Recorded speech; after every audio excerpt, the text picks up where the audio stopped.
My team lead told everyone I'd lied on my resume and that my degree was probably fake. He said it casually over pizza while everyone laughed and looked at me.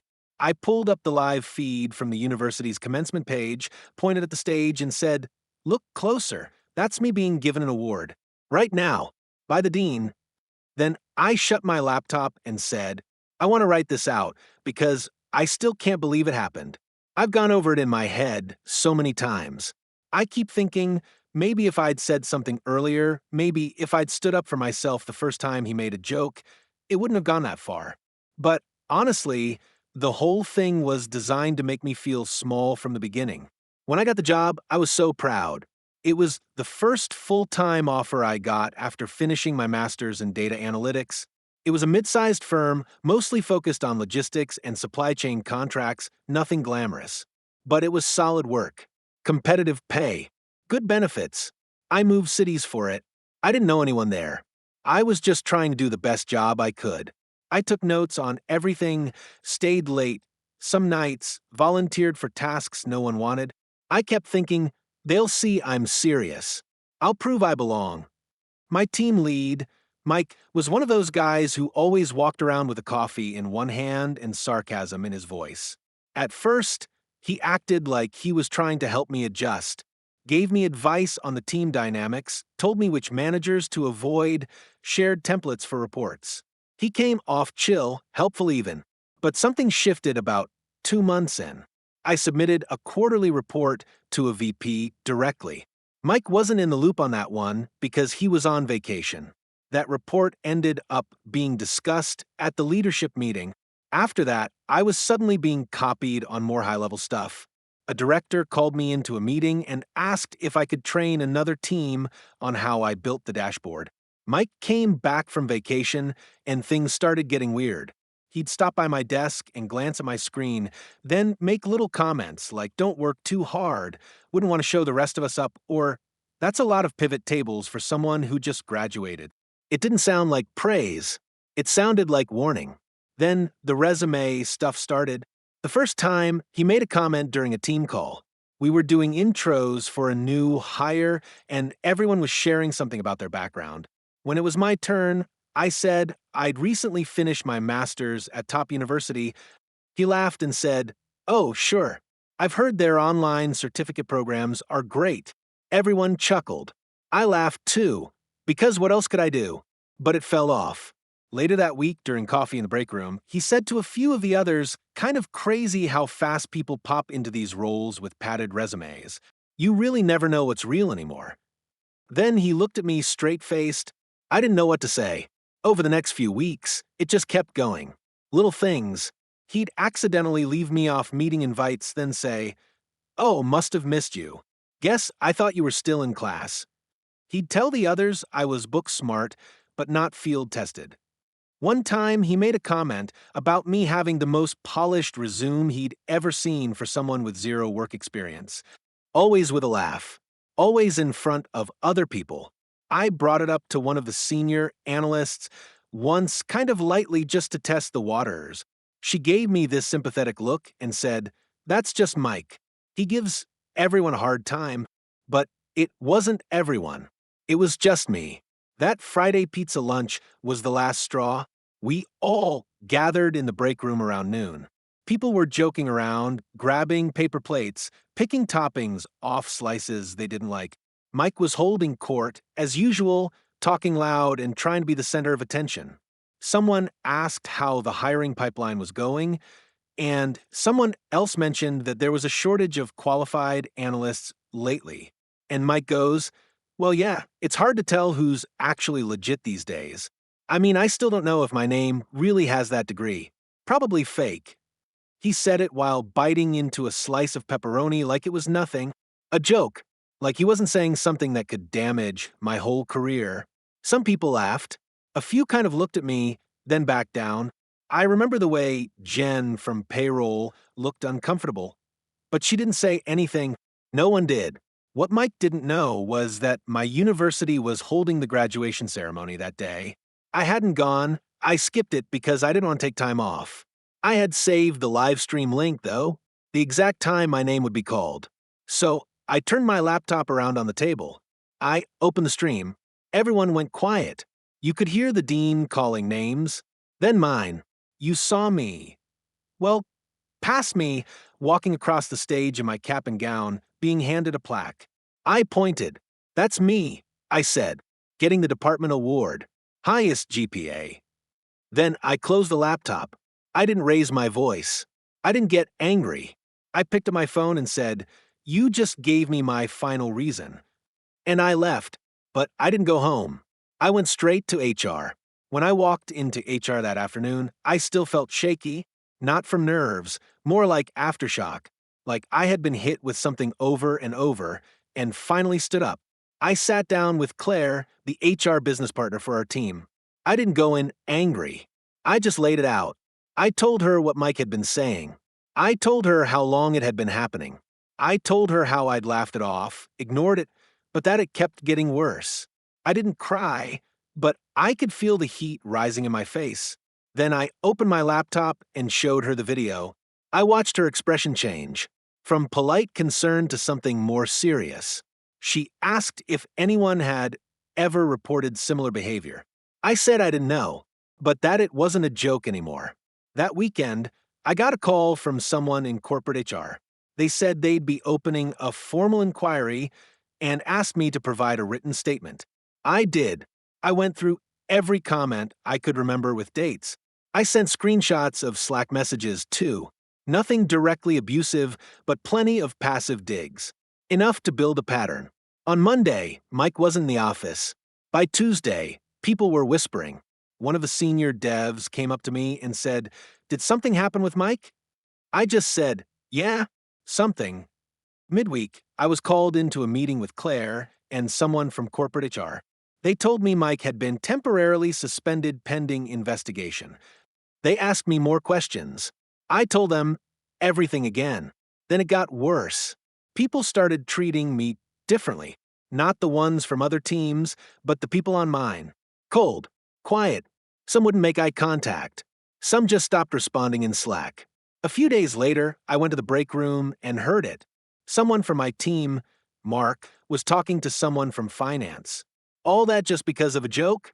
You can't even mess around anymore without someone trying to get you fired. I turned and walked away before they saw me. The next week, someone filed a countercomplaint. HR called me again. Apparently, someone else, anonymous, had claimed I was overreacting and had created tension in the team. They said I was aggressive and made people uncomfortable.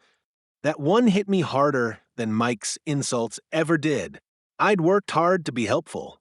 I stayed late to cover for people. I did extra work without asking for anything back. And now I was being painted as a problem. My anxiety spiked. I started sleeping less. I dreaded walking into the building. I felt like I had a target on my back. Then one day Mike came back. Just like that. No warning. He was in the office, at his desk, acting like nothing had happened. Laughing. Cracking jokes. But not at me anymore. He didn't even look at me. That silence somehow made it worse. HR told me the investigation was inconclusive. They said there wasn't enough clear evidence to take further action. I asked them if the video of me getting the award meant nothing. They said it was not relevant to the core concern. So he stayed, and the mood turned uglier. Slack chats died when I joined. I'd walk into a meeting and people would go quiet. I wasn't invited to a birthday lunch. A file I needed was deleted by accident. Every day I went in, I felt smaller. But I didn't quit. I started documenting everything. Every comment. Every weird interaction. Every time I was left out. I created a folder. I put it all there. Time-stamped. Labeled. Backed up in 2 cloud accounts. And then I started talking to someone else. Someone who had left the company a year ago. Someone who had worked under M. Her name was Nia. I found her through LinkedIn. I just asked if we could talk about her time at the company. I didn't even mention his name. She called me that night, and what she told me cracked everything wide open. Nia didn't even hesitate when I asked about her time there. The first thing she said was, "Let me guess, Mike?" I was silent. She didn't need an answer. She told me she had joined the team 2 years before I did. Same role, different project. Smart, quiet, good at her job. She said Mike started friendly, just like with me, then slowly chipped away. Told her her code wasn't clean enough. Said she didn't communicate like a real engineer. Started leaving her off-key emails. She brought it up to HR once. They called it style misalignment. Eventually, she quit. But here's the twist: she didn't just quit and disappear. She filed a legal complaint after she left. Quietly, with a lawyer. Wrongful dismissal under a hostile work environment. She showed them documentation, Slack messages, emails. She didn't win, but she settled. There was a non-disclosure. That's why no one at the company knew. But she still had all her old files. And she told me something else. She wasn't the only one. There were two others, one guy, one woman. Both junior. Both left within months of joining. Both after dealing with Mike. He had a pattern. He'd target new people, especially anyone younger with credentials, especially if they got attention. He'd push until they cracked.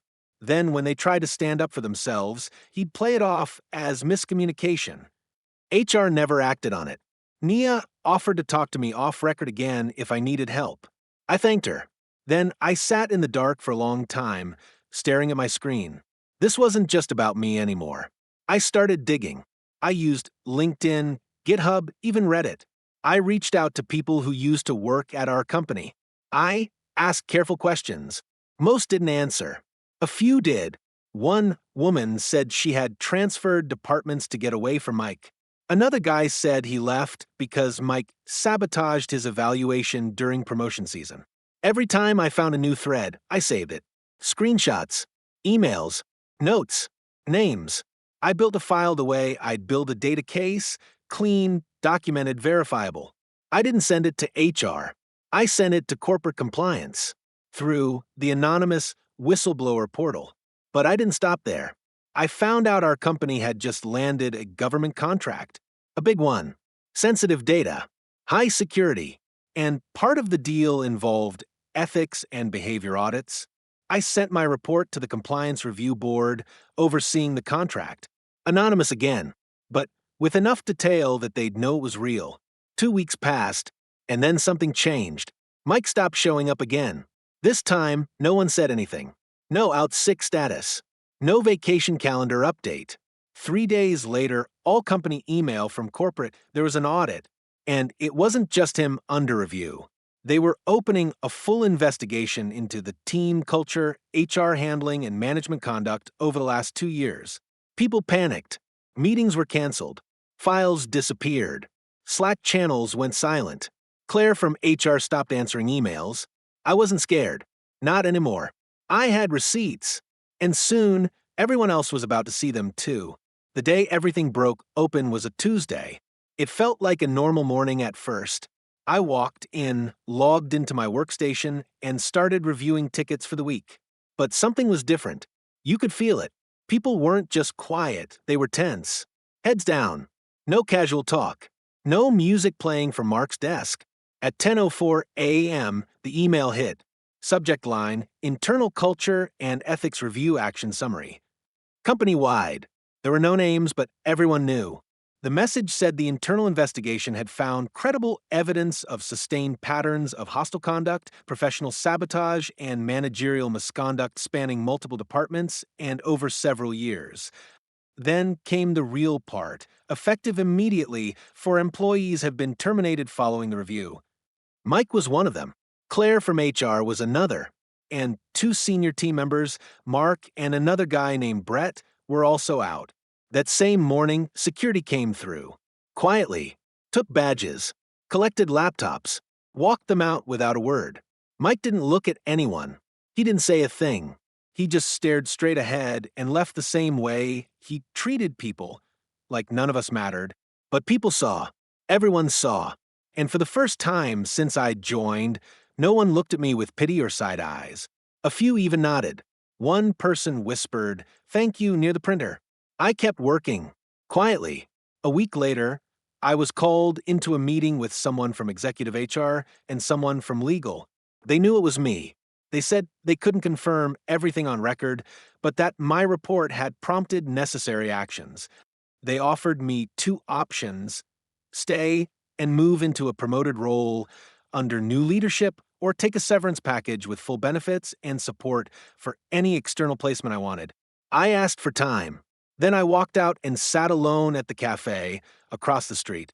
For the first time in months, I felt air in my lungs. Not just breathing, actual room to exist. I wasn't being watched, judged, lied about. I took the promotion. I stayed. Not out of loyalty to the company, they let too much happen for too long. I stayed for myself, to prove I could exist in that space without being broken down. The new team lead was someone from another department, a woman named Tessa. She didn't care where I went to school. She cared that I delivered. And I did. I became the person people came to when they needed answers. I helped redesign our onboarding so junior hires had protections. I pushed for an internal mentorship system. I made sure what happened to me couldn't happen again without someone noticing. Months later, I got a message on LinkedIn from someone brand new. He said, "I joined last week. Just wanted to say thank you. I heard what you did." I didn't respond right away. I sat with it, and then I just wrote back, "You're welcome. Don't let anyone make you feel small." It wasn't fire and fury revenge. There were no screaming matches, no grand confrontations. But Mike lost the job he built his ego around. Claire got exposed for protecting bad behavior. The people who laughed the loudest got shown for who they really were. And I stayed standing. Not bitter, just clear. I built my name back. And this time, no one could question it. Because I earned every inch of it while they were busy laughing.